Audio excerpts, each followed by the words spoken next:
Sunday. Hot day. Hot. Hotter than hot gets. Not hotter than the social media frenzy of the topics, right? The nostalgia of you, subject to political interpretation. It's all cool. We're live. We're live on YouTube, Rumble. That's what we're doing tonight, just for this topic. Got an email. Yep, got an email. What do you think? What I think about what? Then I continued reading. The documents. Yeah, they're documents, man. They're paper. That's what they are. Credibility, validity. That's what we're here to talk about tonight. We're not picking a side. We're not gonna, bore you with irritating stupidity. Partisanism, bipartisan. We're just going to talk about it in a CJ way. Criminal justice, sociological, psychological. Tonight, we're just going to basically separate the allegation versus evidence, period. So that you have a firm understanding on how to do it yourself when you're watching the hooliganism of stealing your life, the nostalgia of being flushed down the toilet because you're addicted to that crack pipe known as a cell phone or a TV. The records, the credibility of the document, the credibility that the election security or the intelligence, is true. Yeah, it's true. Recalled, restricted. But they do not yet validate the allegation. Nothing on paper. Trust me, I read it. All of it. Yeah, all of it. Some of it I got really bored with and kind of skimmed through because it sucked. It was more allegation, the scheme, The scheme is a scheme. Now, is there quite possibly some validity to all of the documents that were, released and were published at, the White House webpage? Sure were. All kind of links all the way to the testimonial evidence, the Ray, the Miller, all that stuff you can go download, the vulnerabilities in the electronic systems. Yeah. Here on CJTV, yep, we're going to cover the criminal law, the psychological, and the sociological. We ask for accountability questions. That's what we're doing here, all right? This is not a choose a side or choose both sides. We're just covering the actual aesthetic of, it's 2026. Everybody pays attention to hits and likes, subscribes, the fan base. So what we're going to do is we're just going to basically evaluate the security. What's addressed in the 4 collections of documents released by the White House. It was released by the White House, but it's got DOJ and all kind of government alphabetic soup stamps all over it. The credibility, the validity, the accountability. What are the standards? Are the standards Trump standards? The Democrat Party standards? The Republican Party standards? A democratic society under a republic and democratic principles, or the standards there? Intelligence agency standards, news organizations, the election administrator standards of specific locations. Got to open it up and crack it open and read it for yourself, and stop watching the TV and stop watching all of your favorite streamers with the partisan select. Yeah, you know what I'm talking about. The agendas, not non-agenda TV, the agenda ones that you select, the ones that guide that thought process. So let's kick on with it. Is the document authentic? Period. You've got to be able to separate partisan and the coverage of documentation when it's combined together. Is the document authentic? Is it persuasive? Is it designed on a partisan level? The originating source. Does the originating source have credibility, validity, set precedents based on reliability from the past? Set precedent, a standard from reliability from the past. The past set precedent would have had credibility and validity. So we got to understand these things, kind of terms of learning, right? The law of intensity, the law of recency. Learn it here now before you click on a button and watch it. The understanding of the allegation, and is the underlying allegation valid? First, you've got to understand what the allegation is. It's kind of like tell me how to make cereal forensically. Well, Doc, I got to go to the kitchen, get a bowl, get a spoon. Wrong, you failed, period. There's more authenticity in the allegation that has set precedent, reliability, credibility from the past, but where is the authenticity coming from? Where's the credibility and the liability coming from? You can't just rely on a specific entity. You can't rely on a specific institution within a DOJ. You can't rely on a certain partisan side to say it's authentic. Well, it's authentic to that one side. It may not be authentic to both sides. Watch one party's debate, watch the other party's debate. It's common sense for the one that wants to be a developing scholar. Does the evidence establish what one would say would be legal accountability? Yeah, that's the big trigger here. Legal accountability. Everybody wants something done, but who's going to be held accountable for it? The government document can be authentic, yeah, while the allegation recorded inside of it remains uncorroborated. There's no validity and no credibility. It's uncorroborated. It's like he said, she said, slander, hearsay in a courtroom. The vulnerability can be real without being exploited. Yeah, it can be real, but it has to be exploited in the investigation, all right? So something can occur. The adequacy of the investigation. The adequacy of the investigation is the credibility, the validity, the set precedents, and the reliability of the investigation during allegation challenge, and who is going to be held accountable. The accountability goes as far as the investigating agency too. Kind of remember that, all right? What do documents actually prove? What does a document prove? Well, it's only as good as the words that are written on the parchment, on the paper, correct? The main question is, the main question for this topic is, what is the difference between authentic government documentation and a valid conclusion, credible conclusion, right? Reliability. Now, here, one would say, yeah, it's been argued for years, since 2020, even argued since before 2020, when the election started, and the pretext and, a linguistic tone and the value of it's going to be stolen, then it was stolen. That's what society hears. That's what society argues. Now here it is, the credibility and validity based on what's been hidden. That's what you hear. But where's the accountability? Where's the actual proof, right? The main topic, the main citation for this, political misinformation can persist, all right, period, when it claims to fit prior benefits. Prior benefits.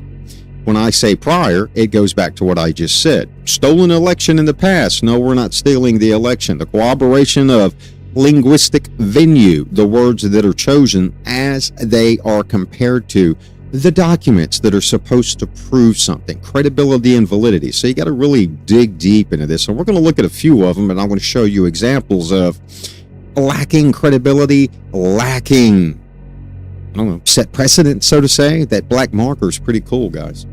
That black marker does more damage than just make a paper look mutilated. Not always is the complete revision there for you to view. What's the revision's effect? What is the dissemination of the adjudicated, non-adjudicated, or the reviewed revision, markup revision, before you get it in your hands?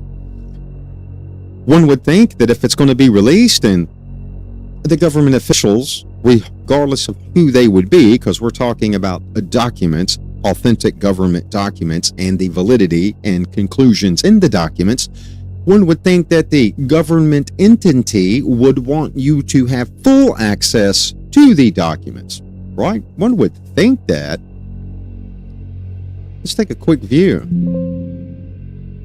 and I'll show you what I'm talking about real quick. Yeah. Here we go. Let's just go to this. Now we're going to go to this screen. That black pen does wonders, doesn't it? It's incredible. The Wire. Yeah. Black pen. Nice clean report for you to look at, right? No black pen. All subject to your own interpretation for what you read, how you interpret it, the validity, the mutual reinforcement, and the understanding of the technical activities in linguistic terms on paper.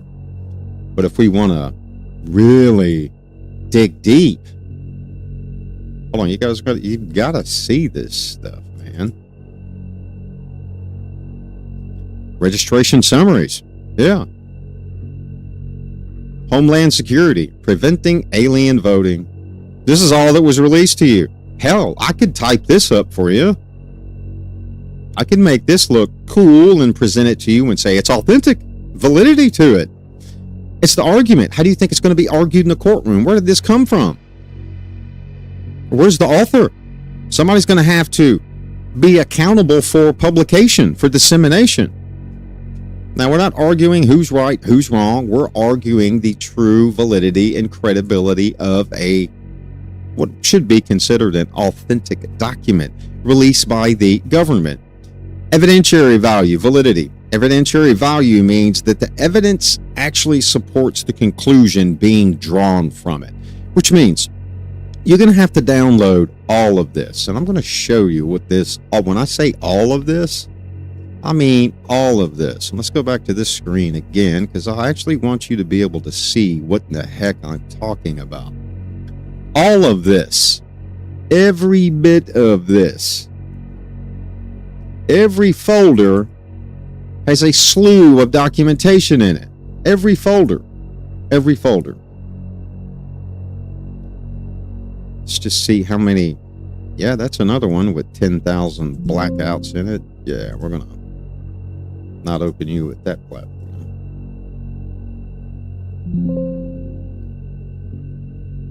Renamed. Oh, I got to rename them. Look at that. Now you got to go through different measures to open up things. Well, I'm going to pull up a even better one for you. I'm going to pull up and I'm going to share the Federal Bureau of Investigation electronic communication that is unclassified. So let's look at this. This is from the FBI. Lot left out. Now, I'm not saying it's not validated. I'm not saying it's fictitious. I'm not saying there's value to it or not. I'm saying if it's going to be released to you and document authenticity is supposed to be considered evidentiary value, remember, evidence actually supports the conclusion that one is drawing from it. What are you drawing from all of the documentation that you're going to have to read? And it's just not this one document, ladies and gents.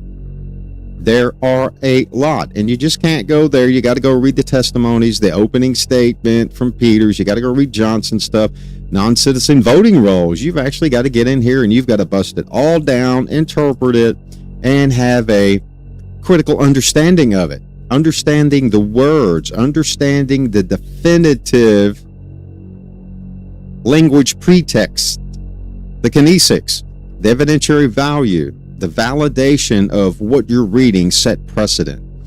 So kind of remember that. Evidentiary value, it's got to have authenticity. It has to support the conclusions that are drawn from it. And you're the one that's going to be drawing conclusions. So what's going to happen in a courtroom? It's what would have to happen in a DOJ investigation. So didn't Trump ask multiple times, 14 minutes into the thing, ask the DOJ, ask the FBI to look into it? Yeah, go read it yourself. Go break down the transcript yourself. Please, feel free. God, shut that bright thing off. I should have put it on dark mode. Chats are open. Hit it. This is not left wing. This is not right wing. This is a criminal justice approach to it. All right, so the conclusions that are being drawn. The authentic document may be genuine, even though a statement recorded inside of the document is incomplete, can be disputed. The statement could be mistaken, or the statement could be simply flat out false or a lie. Oh my gosh, it's not hard to lie, is it? Who wrote it? Who's the author? Well, we don't have an author. We're not going to have anybody that's going to step up with credibility and validity, set precedence and reliability. Therefore, it's not genuine. It's a complete lie. It's a false document because no one's name is attached to it. Just because an entity is attached to it, who is the author of the document? It's kind of like the stuff that we release, during semesters. So the White House has officially released the collection, okay? The government records. That's kind of what they want you to hear. The government records. Okay. What government? What side? What credibility? What reliability? What agency? Who's really got their hands in it? Who really is the one that authored a document with no title, with a bunch of mark out in it to where you can't see the full document? You can't see the full validity, the full, as one would say, transparency. Yeah, you can't see it because they're altered. Yes, the black markings and the washouts and they're altered. Yeah, it's there. It's persuasive. Yeah, conducive to what? Evidentiary value that I want you to come to common conclusion to. It establishes official chain of public release. Yeah, sure it does. It's out there. It's verbally said by the president. It's out there. It does not independently verify every allegation just because one entity says it. Just because it's the White House, 2026. How many times has a politician lied? How many times has a president lied? How many times has a vice president lied? Need we go further? Raw intelligence, period. Raw intelligence is information collected before every material claim has been necessarily evaluated or corroborated. It's just raw data, raw intelligence. You still have to perform an investigation. All of this, from what I've read, it's great documentation for entertainment reading. So a lot of great washout and a lot of great conspiracy to corroborate your belief and your understanding based on the platform that, you're agendized to. Agenda. So you're agendized. You're stuck there. Not Jedi'd in, agendized. So it's all based on interpretation. You can watch all your favorite shows and they can break it down in the political venue, which it's been happening for 2 days. I was supposed to do this like yesterday, but new things came out, especially the Venezuela and Maduro. Yeah, that stuff came out the second day after the announcement. Raw intelligence hasn't even been evaluated, corroborated. Now it's out there. It can justify additional investigation need without establishing final factual conclusions. People, that's what this is. That's what it is. President said so himself. It's influenceable to you, how you read it. The raw intelligence doesn't corroborate a dadgum thing. He said, she said. Who wrote it? Interpretation, digital release. Were Hillary Clinton's emails? Yeah, that type of question.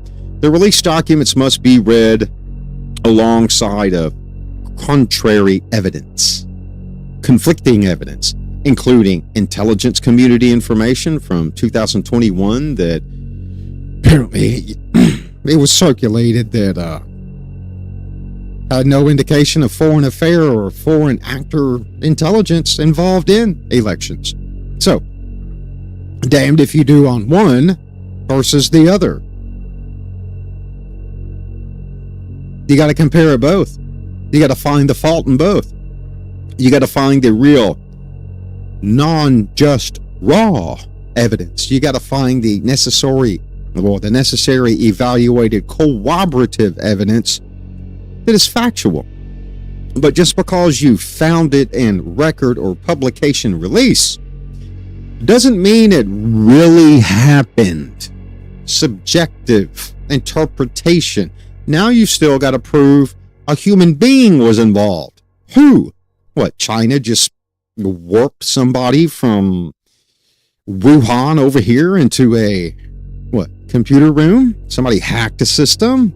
You've still got to dig deeper. The indication, all right? The raw intelligence gives you what the presenter wants you to see, what they want you to believe.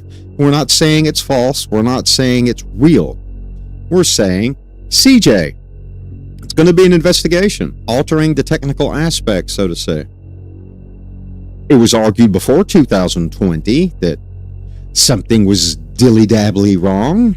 Argued after 2020, something went dilly-dabbly wrong. Now 2026, here you go. We want you to believe it. It was dilly-dabbly wrong. Man, It took that long for dilly-dabbly wrong just to circulate, and what's out right now is still subject to what? Investigation. So people are getting all excited and all fluttered up on your right wing, left wing. Still got to be investigated. Nothing's corroborated. Nothing's direct. You take this to a courtroom right now, especially a federal courtroom, and it's going to be argued, if it's a good attorney, right? Argued into the laughing clown tomato box. Yes. Got to be read alongside the contrary evidence. Yeah, good, bad. Good spaghetti. Well, your spaghetti tastes like shit compared to this other good spaghetti over here. Authenticity versus the truth. Authenticity asks, whether a record is genuine or not. A record, a document, a platform of evidentiary value of history, which is what this is supposed to be. Raw data. That's all this is. It's raw data. It's like eating raw meat. You didn't process it. You didn't go through it and prepare it for consumption or digestion, but you're being asked to digest raw data. Yeah, it's been pushed on you by your favorite agendized TV or platforms. The truth. Yep. Truth asks whether the information inside of the document is accurate or not. That's simply all it is. A genuine FBI interview report proves that a statement is a record. It does not authenticate or prove that the speaker or the entity delivering the information to an FBI agent to document it on an FBI report is credible or not, whether it's truthful or not. Like I said, we're not arguing right side, left side. We're arguing criminal justice. In the courtroom, the investigation, you've been handed raw data. Thus, we're asking for the FBI to investigate it. It's going to be a lot more than the FBI. It's going to take a lot more of entities from the DOJ. Declassification versus verification. That's a biggie here on this topic. Thus, all of the black pen marks that you're going to see when you download these and read these, and you think, oh, man, this is good data. This is good detail. No, it's not. It's kind of like you buying a car without the user's manual. It's like you buying a car without a disclosure, right? It's a used car. Trust me, man. It's a good car. No history. Everybody wants that Carfax, right? Everybody wants that historical venue. Well, you're getting raw data. It's kind of like the used car lemon salesman. It's raw data. That used car lemon salesman is just like a politician. They want you to buy something from them. Linguistic verbiage. The same goes for presidents, regardless of who the president is. Declassification versus verification. There's no verification here, guys, that's being presented to you. You're not going to be the ones deciding it anyway. Let's be for real. So you listening to your favorite podcast shows of political entities that are left-wing, right-wing, arguing for this person, this politician, this side of the platform, you're getting raw argument that is a waste of your time, okay? That's moments of your day in your life you're never going to get back because you're listening to somebody that's agendized to an agenda and they want you to conform to it with raw data, raw conversation.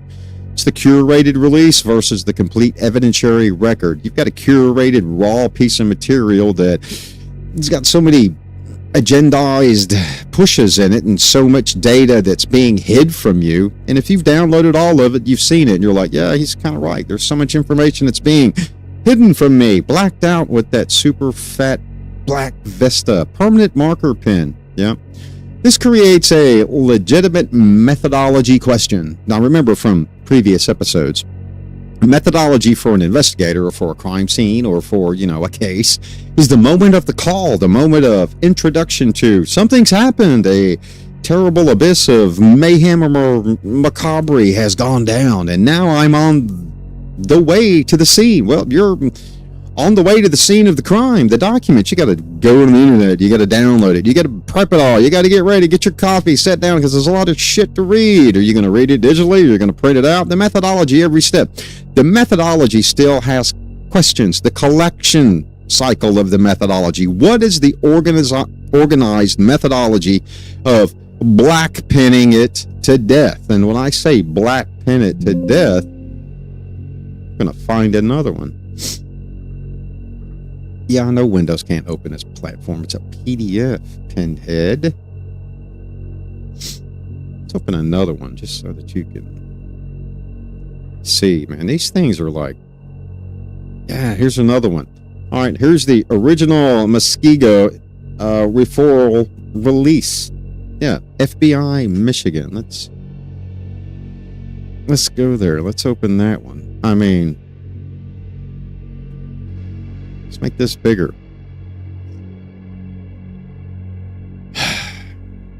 It's raw, people. It's raw. It's raw. Advised blank has similar campaigns ongoing. Advised what? The black ghost of death? I mean, it's raw data. It's raw. You've got to interpret this. Now, remember, when you're talking about evidentiary value, it's a report. It's subject to question, all right? The curated release of information on paper for you to view. This creates the legitimate methodology failure. Why? Because all of this is now subject to public scrutiny.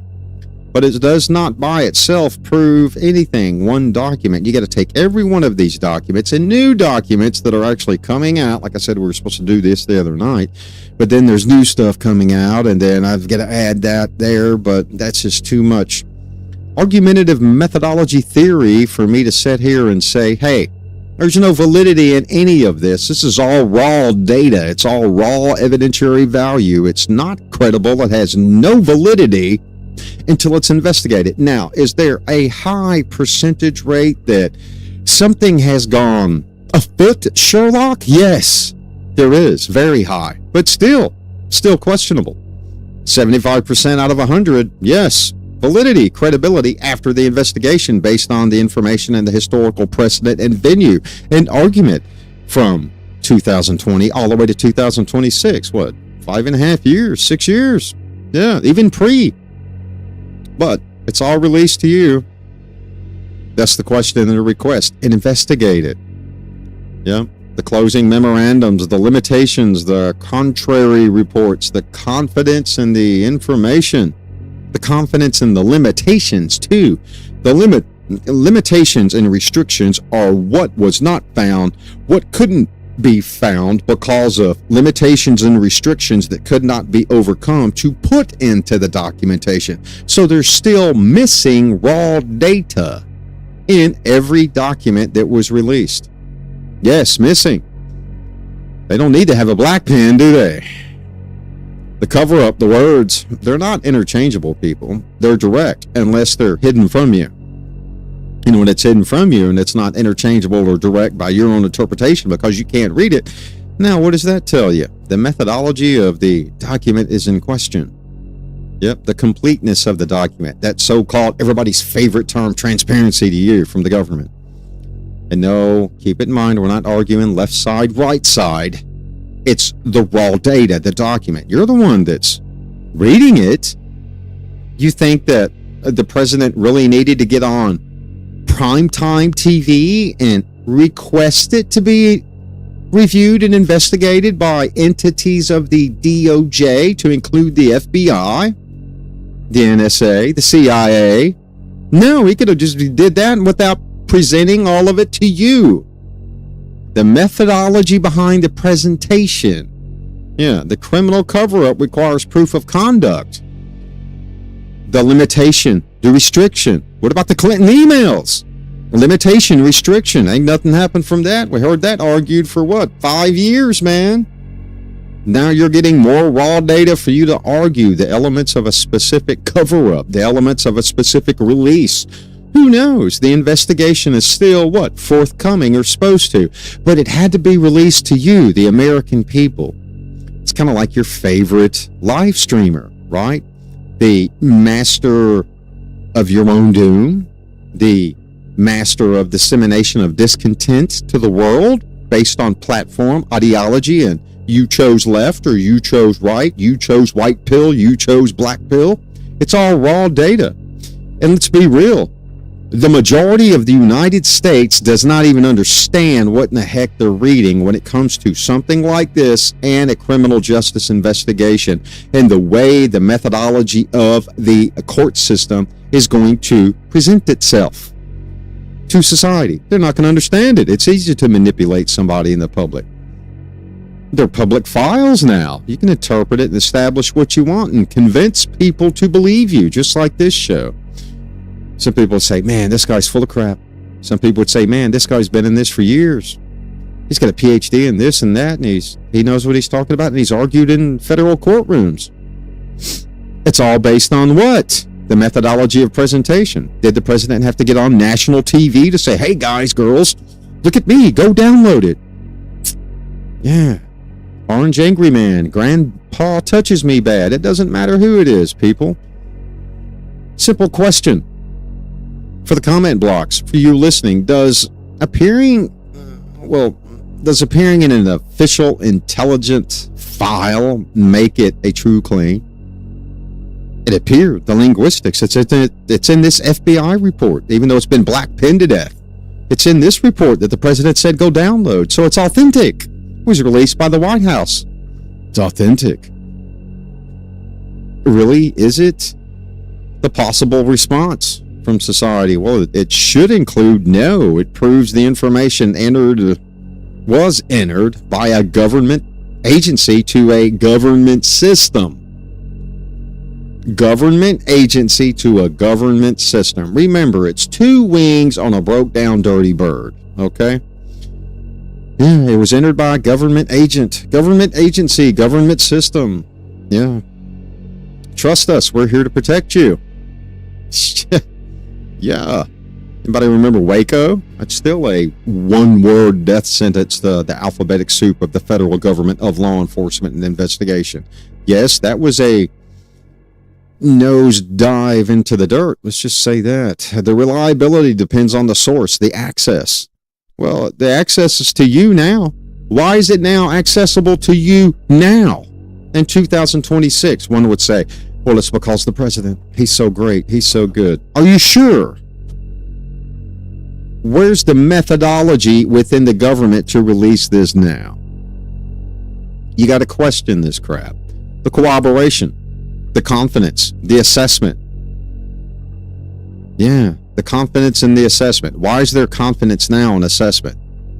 I'm not confident. I've looked at all of this. There's so much left out.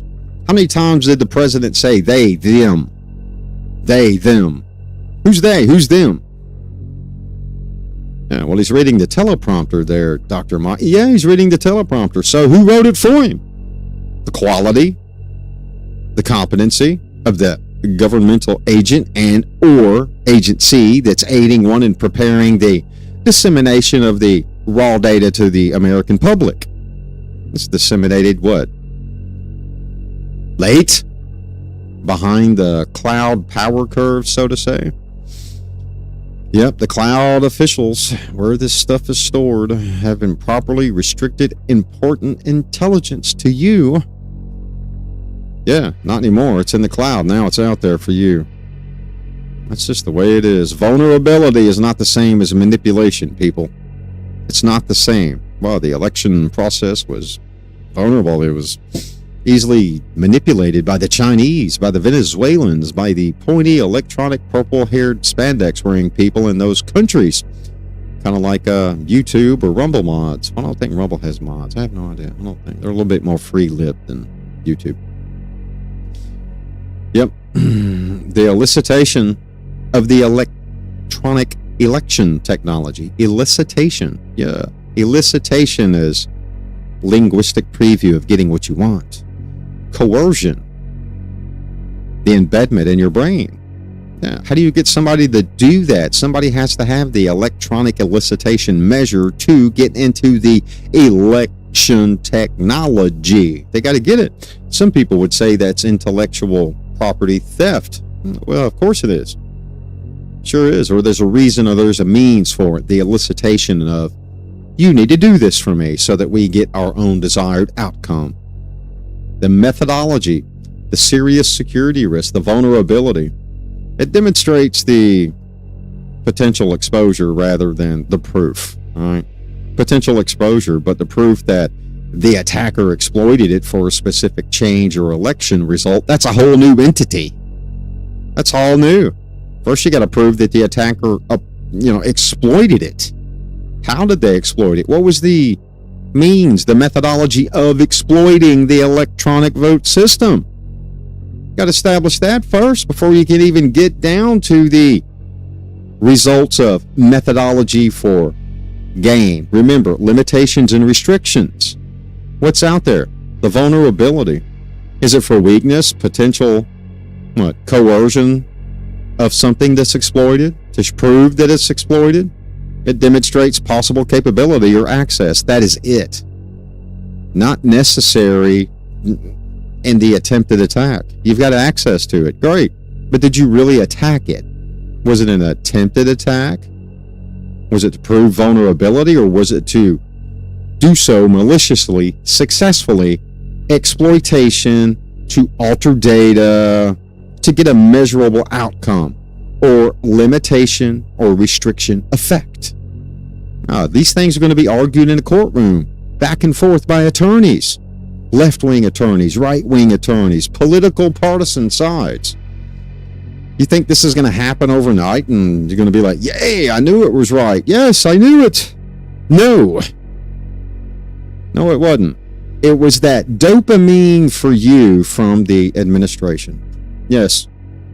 Doesn't matter what administration, it was dopamine for you that came from both administrations, people.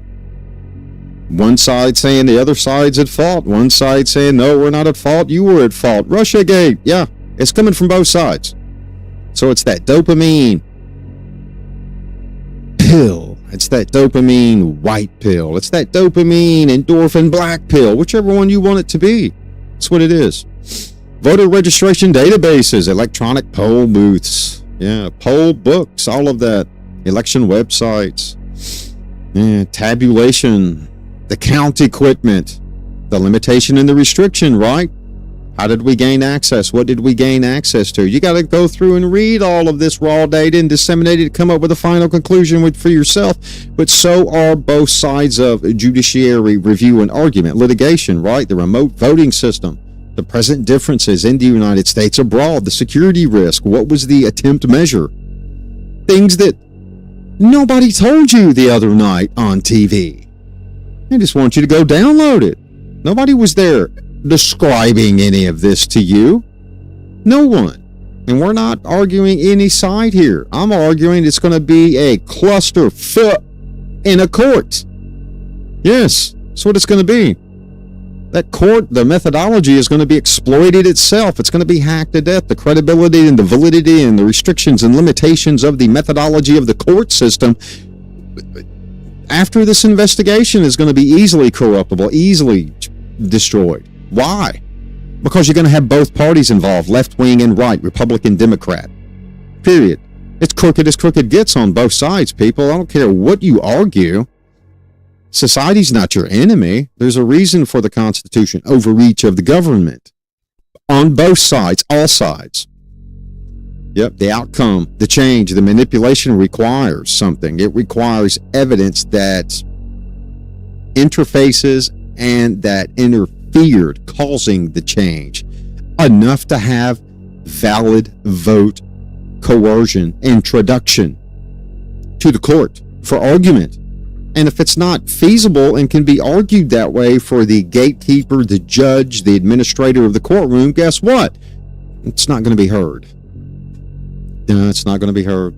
There's going to be a limitation and a restriction to it according to the rules of the court. Previous shows, we've proven and showed state rules of the court. Well, there's a federal judiciary system, too, for the use of raw data, and raw data being transparent or not transparent in a criminal investigation. And this is just not one criminal investigation. Think of the A cert, B cert, D cert, for those of you that are computer forensics. Yeah. And it goes a lot deeper than that. It's all the way down to little Timmy, the driver for voter ballot pickup in, in Michigan somewhere, Chicago, Florida, New York, California, all the way down to that person. Yeah. Validity, credibility, reliability. Did you know that these documents that you were transporting were produced by this methodology, this machine, that has been tampered with? I mean, guys, this is going to go on forever. You think this is a quick fix? It's not. Capability versus deployment, so to say. Yeah. Capability versus deployment. What do we mean by this? An adversary may possess the ability to attack an electronic-related system without deploying, period, that ability in the United States. Yes, just because they have that ability does not mean it was deployed.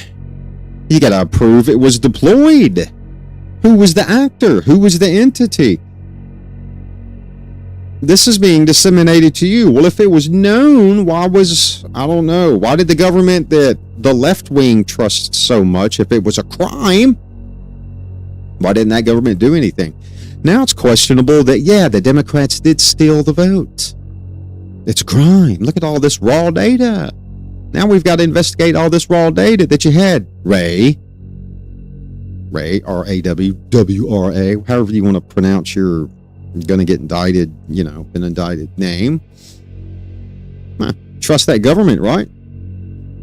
Yeah.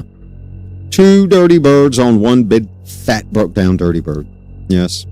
Capability means what an actor would do or could do. Capability. The deployment means evidence that the actor actually used the capability. It's kind of like means and intent. Just because you have the means doesn't mean the intent's there. You've got the means to drive drunk, but the intent's not there because you're not going to intentionally do it. You've got a car, you got alcohol, you've got the means to do it, but did you intentfully slam that alcohol, get out there in the car and go kill little Timmy and the soccer mom? Means and intent, means and ability, capability, things that are argued, the methodology, mens rea, the actus rea. For those of you that, I was in a store a while back talking about that. Somebody said, yeah, man, I watch Legally Blonde too. I know what mens rea is. That is society's interpretation of the judicial system. Executive, legislative, judicial review. A blonde-haired lawyer girl movie from Hollywood. Yeah. Audits and physical evidence moving from possible to manipulation. It's possible, but it's possible for manipulation to be a demonstrated conclusion that requires evidence such as system logs, as I said before, forensic images, forensic scan, A-cert, B-cert, D-cert, the conclusions that require access to records, restrictions, limitations. You're restricted and limited all day long on you reading this. Malware. Oh my God. How about who has the script or the code monkey information to get past the protective methodologies of the script, the code? Yeah. The paper ballot comparison. I'm like, who does not want to be the person that has to do that dadgum job? What about the chain of custody? It's the easiest thing to argue. The corruption of the evidence. The argument of suppression. Yep. All day long. The documented discrepancies, and we're not talking about just paper, guys. We're talking about electronic. And according to all of this that's been released from overseas, how easy is that to be manipulated? Restrictions and limitations. This is not going to be an overnight step, people. For those of you that have read all of this and are like, yeah, man, I got it. I can argue all this all day long. I can go to my favorite podcaster and they're on the same side. Bullshit. No. Things change, people. The methodology and the system of itself is just questionable. Why release it now? Why do you? Think about a show we had, the last show or the last two episodes. It's easier for law enforcement to admit a mistake, correct it, then release it to society or through the news media. This is what we identified. This is how we corrected it. And this is how we're going to ensure it never happens again. Versus sweeping it under the table and having society and the news media find out it happened after you swept it under the table. It's been swept under the damn table, people. It's going to be a limitation and restriction, limited cluster. Yeah, testing physical securities. That's going to take the longest, guys. IT, the old computer monkey. Yep. Yes. Go talk to anybody that's in computer forensics. They will tell you. That's going to be the time dilapidation of it all. All that paper ballot crap, that's just going to go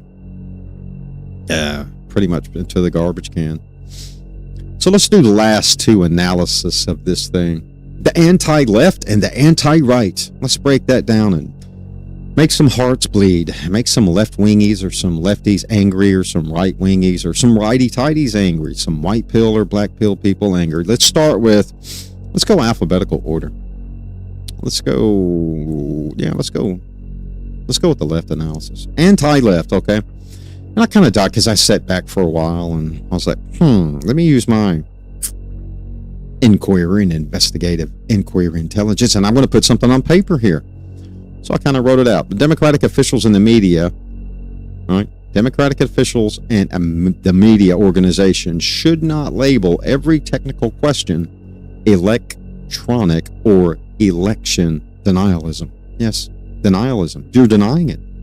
Electronic, deny it. Election, deny it. Yep, legitimate vulnerabilities deserve technical investigation and transparent explanation. Why? Because there are going to be restrictions and limitations. And you can't argue it as a deniability. It existed pre-Trump the first time. It existed every president. It exists in cities with mayor votes. Break. Act like this is a new thing. Dead people on the Democratic Party ballots. That's nothing new. That was around when I was a kid. It was around. Next, concerns about voting technology has existed across party lines. Cybersecurity questions are not inherently right-wing. Yeah, it's not. It's been on both sides. Yes. Didn't Hillary Clinton say it was going to be stolen? Yeah. Go do the research yourself. Sure did. Institutions should disclose known vulnerabilities and explain safeguards in common language instead of expecting the public to accept conclusions solely because officials announce them. Like this crap. It was released from White House. Go download it. Believe me. It's the greatest paper. It's like the greatest pumpkin in the world. We like this pumpkin. We like this paper. Yeah, you're going to have to go read it all, people. Trust me. Disseminating good faith questions. That's what we're doing. Prime time. But the dissemination of those good faith questions for the left can depend or create suspicion and reduce institutional trust. No, because it's pointed at you. The left wing even brought it up the first time Trump ran. And now it's being argued right back into your ball court. One would, I don't know, have the background with sociological pretext of what's been released in the media, left-wing and Democrat officials to say, hey, you started it, you identified, you lost, you started it back up again. You had squiggly-eyed Ship, or whatever his freaking name is, and all kind of jackassery morons present all kinds of garbage and nothing came out of it, and now here it is again. Looks like it's a full circle of stupidity. Yeah.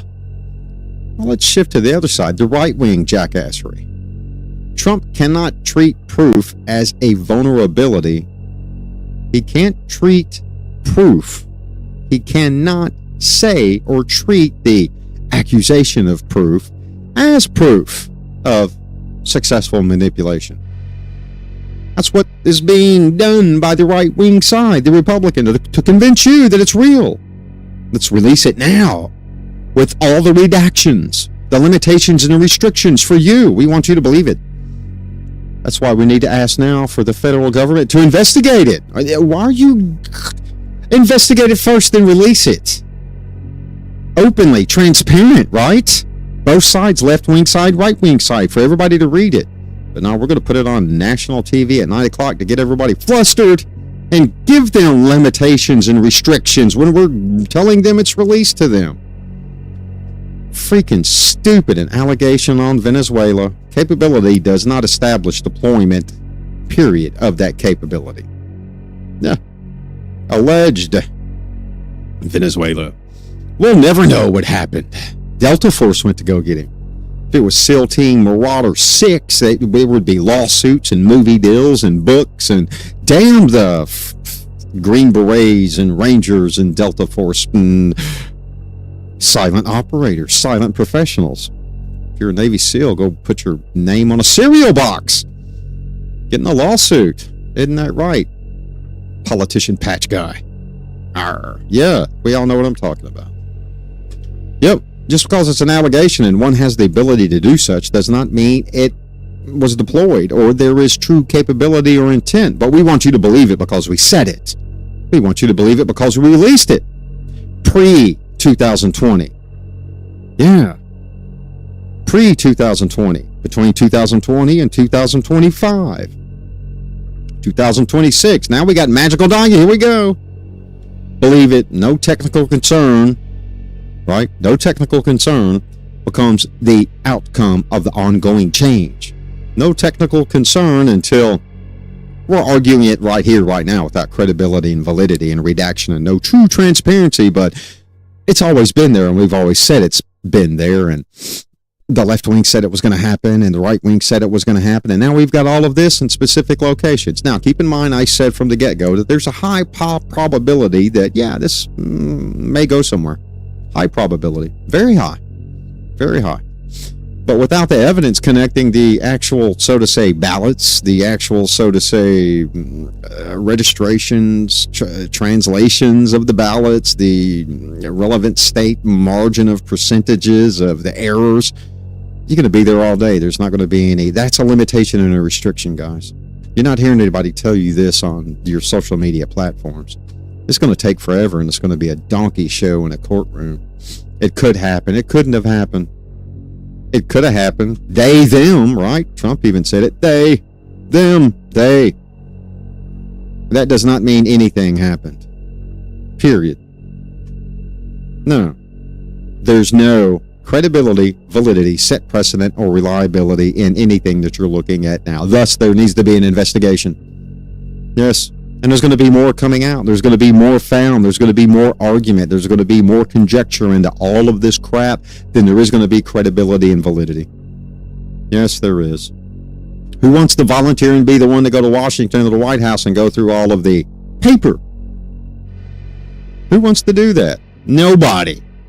No one. There's no one in the DOJ that wants to sit down in a room with, what is it, the 32,000 Hillary Clinton emails. Nobody wants to sit down with 332,000 voter ballots. Try to interpret all of that. The tabulations and the restrictions, the interpretation. How about anybody ever tried to read somebody's name on a check or a script? That's what you're going to be looking at. Who is it? How do we validate who this is? Well, we just simply go to that form that shows, hold on, let's just go to this form. We'll go to this one form. Where is it at? Yep, non-citizen state. We'll just go to this form and yeah, let's bring this up. We'll just say it's this form. Deceased, 42,000, non-citizen, 2,000, Ohio, 59,769, Tennessee. Wow, look at that state I live in. A deceased, 37,000, non-citizens, over 1,000, Texas. Well, Texas, you're not as cool and as Texan as everybody, you want everybody to think. Yeah. Deceased, 2,000. Now, you still got a bunch of aliens voting there in North Carolina. No duh, North Carolina. Yeah. Missouri, 10,000. And Texas, you got a lot of dead people voted, right? Unambiguous contrast. There is an undeniable pattern emerging as DHS begins to unravel the horrific damage done by the open border policies of Biden administration. States that have been adopted alien first policies instead of America first policies have disproportionate numbers of non-citizens on their voter rolls. It's very influencing, isn't it? You read all of this and it's influencing. Who wrote this? Who wrote it? Homeland Security. Who wrote it? Where's an author's name? It's not there, people. Very convincing. Yep. Very manipulating. You. The disaster, the delivery of the technique of influence. Now, like I said, we're not arguing left wing, right wing. We're not. Credibility, validity, set precedent, and reliability in the evidence, the accountability. Who's going to be legally accountable for this? What is the limitation and the restriction of the information that's going to be disseminated to you?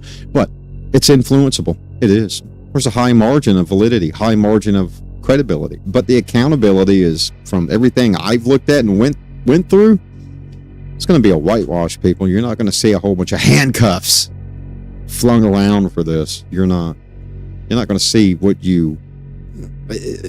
prime time 9 p.m. at night for everybody wanted you to believe. It's just not going to come out that way. So hope you enjoyed it. Have a great Sunday. I heard today was the last game of the World Cup. Not a fan of either one of those teams, thus I did not watch it. Don't care for those two teams. Don't care for two broke, angry third world countries playing ancient Roman head kicking. Yeah. It came from South America. No, the game actually was invented in Rome by the Roman Empire. Yes. Some would argue all the way back to Alexander the Great, but I don't know. That's up for a history person, right? History professor. Tune in tomorrow at 2 o'clock. Your nostalgia. Where'd it go? It vanished. Why? Because you're watching guys like me. You should be watching me more. You should be watching your left-wing or right-wing idiots that argue agenda policy without validity, credibility, set reliability, set precedent. It's their opinion. Yeah, like I heard one the other night, even admitted to my last show, the influence of the image. It's on fire. TK. Well, he was even called out for it. It's not on fire. There are fires everywhere. Government fires, partisan fires, but let's put an image out there of fire and people in the woods on fire and cities on fire. Kind of like we do here to get your attention. Yep. Tune in tomorrow at 2. Yeah, your nostalgia. Where'd it go? Have a great Sunday.